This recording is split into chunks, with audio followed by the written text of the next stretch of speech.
Bem, pessoal, vamos de BTC no fim de tarde desse dia 25 de dezembro, dia de Natal. Agora na Espanha são exatamente 23 horas e 28 minutos. No Brasil, 19 e 28 da noite. Gente, a BTC tá com uma certa dificuldade para romper aqui a mediana do canal de Keltner. Fizemos a máxima hoje em 18.857. A gente está ali tentando transpassar de baixo para cima a mediana do canal de Keltner para poder buscar a base da nuvem na projeção aqui, que se confunde com a aresta superior dessa cunha triangular na projeção, na altura de 17.400, 17.500. No intraday a gente consegue ver exatamente a violência da movimentação da BTC hoje. A gente fez bons trades, só ficou um sinal, dos 4 sinais ofertados na sala, só ficou um sinal pendente, que já está fechando. Vocês vejam que a gente esgarçou a lower, a gente deu o sinal exatamente nesse dump aqui da BTC, e dos 4 ofertados, 3 fecharam, só tem um em aberto, que ficou meio pesadinho, mas vocês vejam que ficou bom para tradear hoje. Ela basicamente rasgou de cima para baixo a lower e voltou igual um Sputnik em direção a VWAP, repetiu essa movimentação aqui em 3 ondas, uma onda 1, uma onda 2, uma onda 3, ficou bom para trade hoje a BTC. Na banda de VWAP mensal, vai encerrar o mês de dezembro bem estreita, o que indicia um silêncio que precede um esporro. Quando a banda de volatilidade no mensal fica uma reguinha assim, vocês podem esperar uma ampla movimentação sempre que a BTC faz uma banda estreita, como fez aqui no mês 10, ó. Olha o que aconteceu no mês 11, ela esgarçou, no caso explodiu para baixo. Mas é bem provável que depois dessa banda estreita do mês 12, e diante desse mega engolfamento que a gente está protagonizando, é muitíssimo provável que a gente volte a estressar os quadrantes mais tópicos aqui da métrica.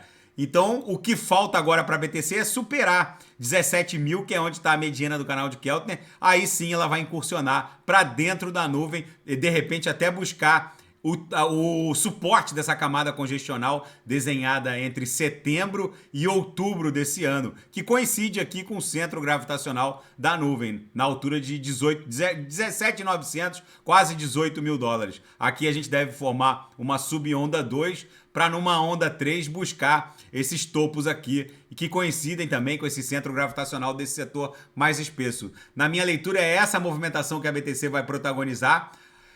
Na Seara Fática, o CZ abordou todos esses foods e essa série de inverdades também em desfavor da Binance. Segundo ele, há fatos verídicos, há fatos inverídicos, mas o fato é que o que ele não pode controlar é como as pessoas interpretam esses fatos.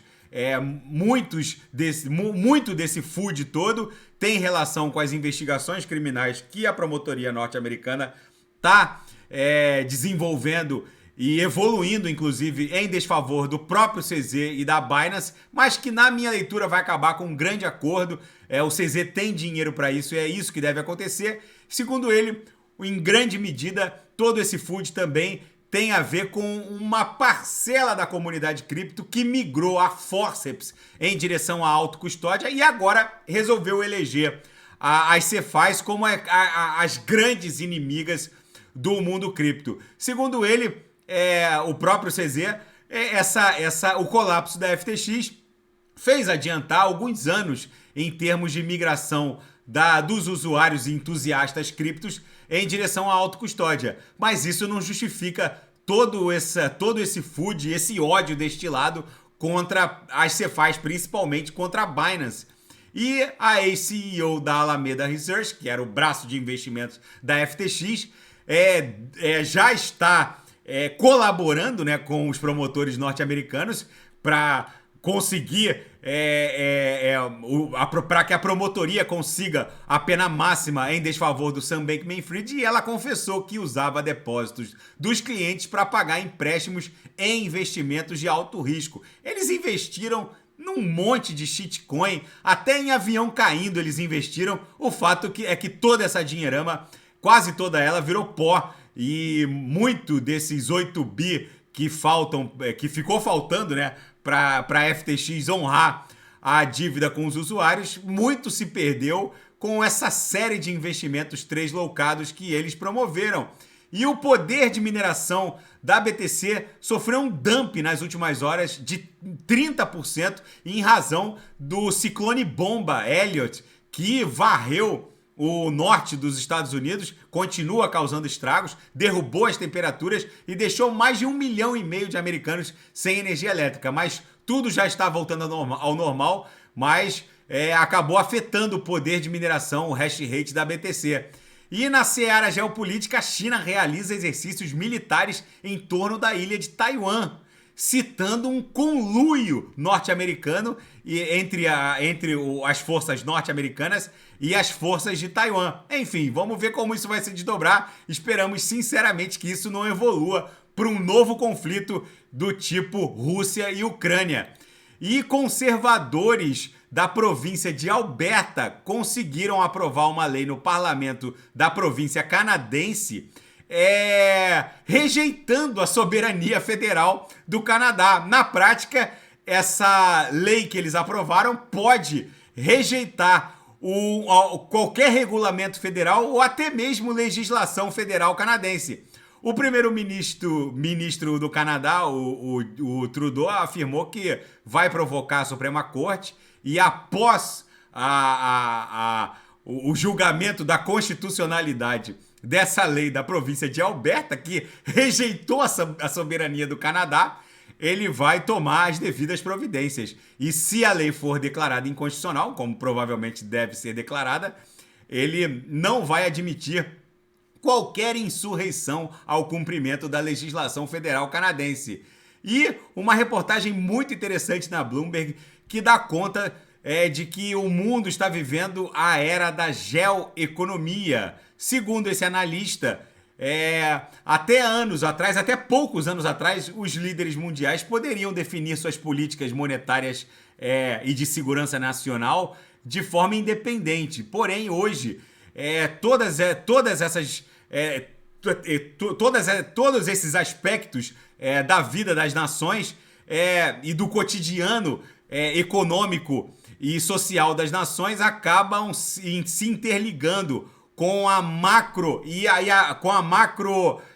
com a geopolítica e a macroeconomia do planeta. Ou seja, tudo está interligado e é tudo mais complicado. Segundo eles, a China agora vai startar uma nova Guerra Fria contra o Ocidente, e o Ocidente tenta fazer com que a China continue integrando o desenvolvimento econômico global, mas garantindo também os direitos próprios das legislações ocidentais. Ou seja, vem uma nova realidade em que é preciso aliar não só a geopolítica mundial com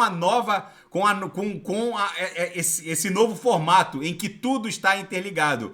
Esse analista Tucker também prevê que as nações em desenvolvimento vão acabar derrubando a ordem mundial atualmente existente, moldando uma ordem na qual os Estados Unidos, Europa e Japão não terão mais como dar as cartas. Ou seja, tudo agora depende de como essa nova Guerra Fria, que não só a China, né, mas a própria aliança eurasiana que está se formando entre Rússia, Irã, Índia e a própria China, como eles vão se relacionar com o Ocidente, já que provavelmente vai se iniciar uma nova Guerra Fria. É só ver essa guerra tecnológica que o Joe Biden está travando contra a China, e que Taiwan está no centro desse imbróglio, já que Taiwan é o maior produtor de semicondutores do mundo e é um dos poucos países que dominam a tecnologia capaz de produzir semicondutores, chips com transistores de até 5 nanômetros. É uma tecnologia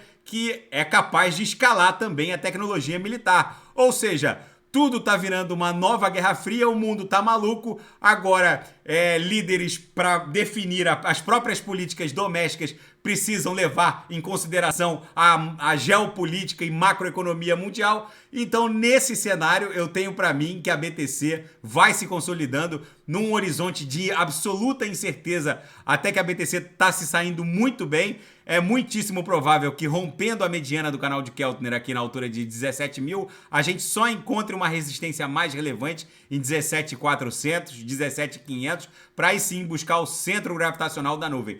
Tá bom, pessoal? Se nada fugir do script, eu volto amanhã para analisar a própria BTC. Fiquem com Deus e quem quiser sugerir alguma análise, é só colocar nas mensagens abaixo. Grande abraço, fiquem com Deus, até amanhã.